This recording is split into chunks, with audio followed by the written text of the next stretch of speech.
অন্তর্বর্তী সরকারের প্রধান উপদেষ্টা ড মুহাম্মদ ইউনূস বৃহস্পতিবার জাতির উদ্দেশ্যে দেওয়া ভাষণে একই দিনে সংসদ নির্বাচন ও জুলাই সনদ নিয়ে গণভোট আয়োজনের ঘোষণা দিয়েছেন। এ বিষয়ে নির্বাচন কমিশন ইসি আলোচনা করে নিজেদের মতামত জানাবে বলে জানিয়েছেন প্রধান নির্বাচন commissioner CEC AMM Nasir Uddin.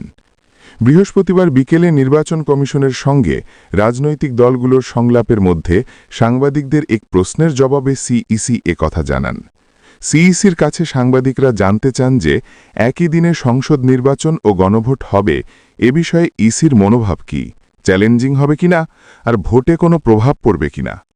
জবাবে সিইসি বলেন, আমার প্রধান উপদেষ্টার বক্তব্য শোনার সুযোগ হয়নি। আমি এখানে আপনাদের সঙ্গে মিটিংয়ে ছিলাম, আমি শুনি নাই। যেটা আমি শুনি নাই, উনি কোন লাইনে বলেছেন, কি বলেছেন, আর ওনাদের প্রস্তাবটা কি, বিস্তারিত না জেনে মন্তব্য করা ঠিক না। নাসির উদ্দিন আরও বলেন, আমরা বিষয়টি ফরমালি জানলে, এক্সারসাইজ করে, কমিশনে আলাপ আলোচনা করে তখন আমরা একটা মতামত দিতে পারব। এ বিষয়ে এ মুহূর্তে কোনো মতামত দেওয়া যথার্থ হবে না। আমি বক্তব্যটা শুনি নাই, এই মুহূর্তে আমি কোনো বক্তব্য দিতে চাই না।